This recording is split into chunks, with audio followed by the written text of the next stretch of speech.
What supplements are you taking that could be damaging your liver and how to change it? There are many times when people just start taking a supplement because they hear something about it being great for them, or they hear that it will help improve something else.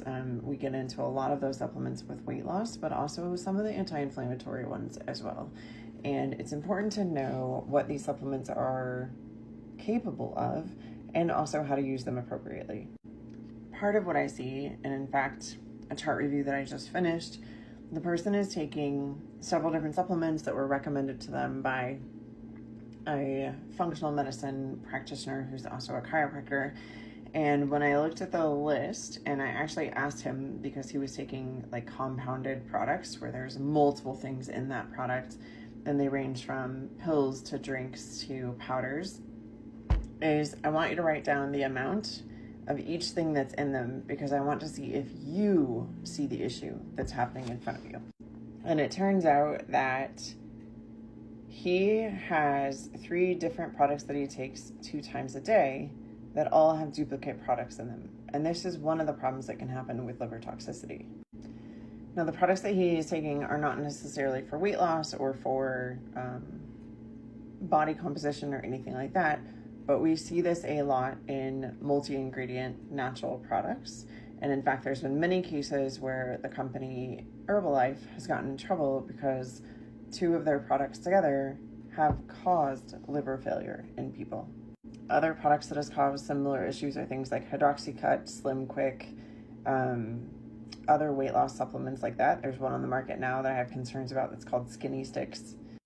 And then, of course, any steroid that you're taking. So if we're taking hormone replacement therapy, we need to regularly be supporting a detox of the liver, because all of those hormones still have to be processed out by the liver, even if it's something topical that's going on your skin. So it's a patch or it's a cream, a lotion, whatever, it still has to be processed by the liver.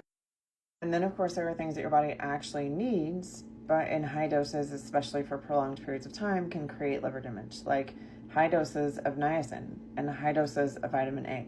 They can actually create liver toxicity all on their own and make it appear as if you have an autoimmune acquired hepatitis.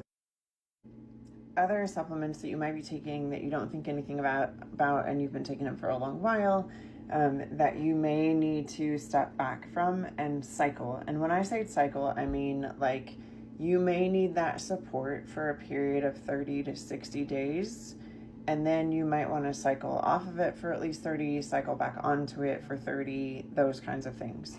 Glutathione is actually one of those, and not because it'll cause liver damage, but if you are constantly giving your body glutathione, it will actually stop producing on its own, which means that you are forever dependent on that substance. And that is not what you want to be. You want your body to do its own natural processes, but in times of high stress or illness, you may need to supplement with glutathione.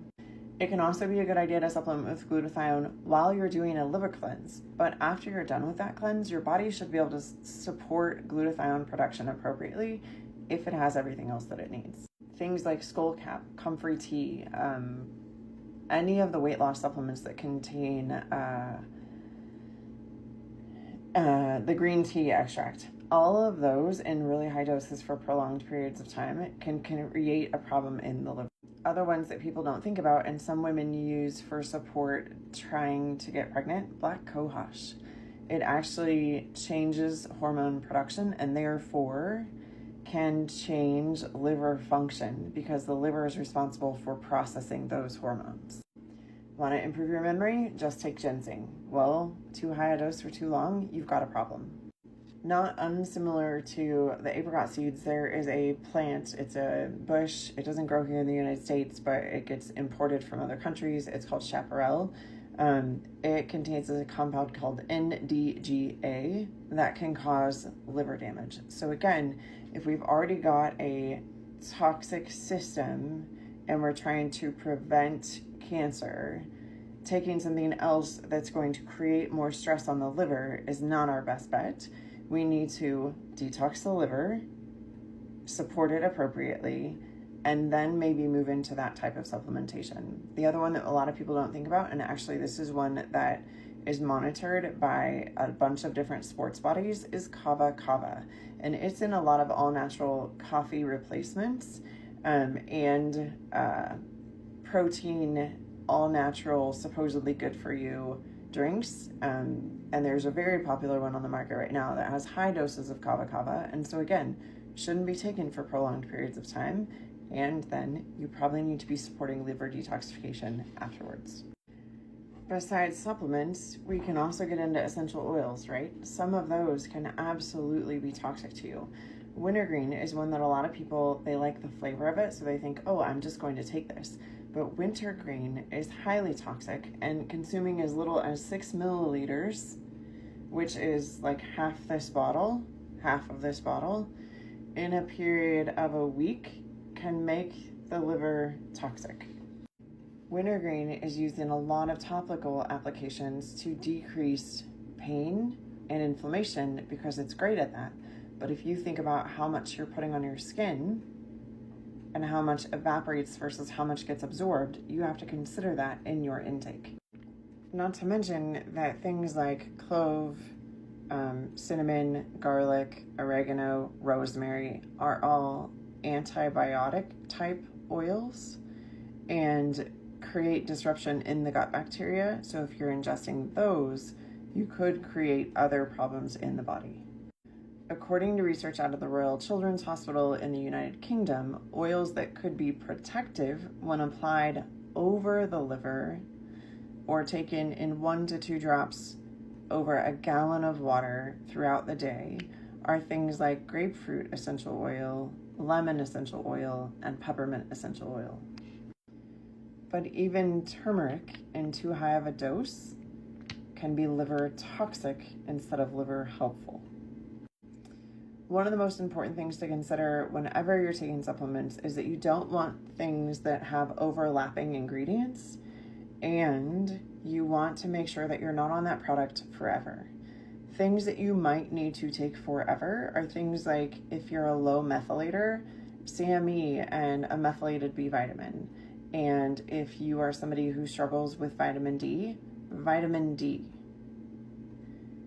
Other things you would cycle on and off of. And even your vitamin D, depending on how much sunlight exposure you get, you would cycle your dose depending on time of year. Does that make sense? Other things to consider when you're thinking about essential oil use as well, instead of just supplements, any of the ones that adjust hormone type things, those are the ones that are going to potentially overdose the liver indirectly. So things like clary sage, which we put over the uterus, the ovaries, for menstrual cycle issues. Things like grapefruit oil and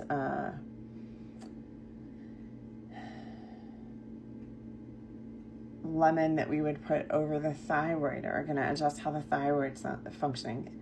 Neroli oil over the adrenal glands because it helps calm down cortisol production.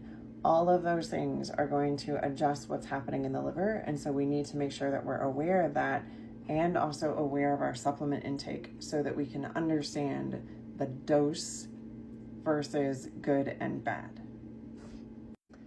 And while frankincense, or boswellia, is one of the most healing oils on the planet, when you combine it with clary sage, rose, lavender, Roman chamomile, sandalwood, and geranium, you also can naturally boost testosterone when applied to above the liver and the scrotum, which also means you're going to have to watch what's happening in the liver.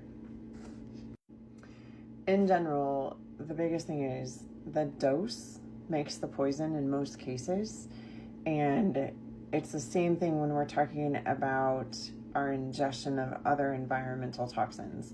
If you live in an area where you're highly toxic in the air quality, soil quality, water quality, and then you're adding supplements on top of that that could do damage, we should have a conversation about how to regularly detox so that you can support your body ultimately the most optimal way you can.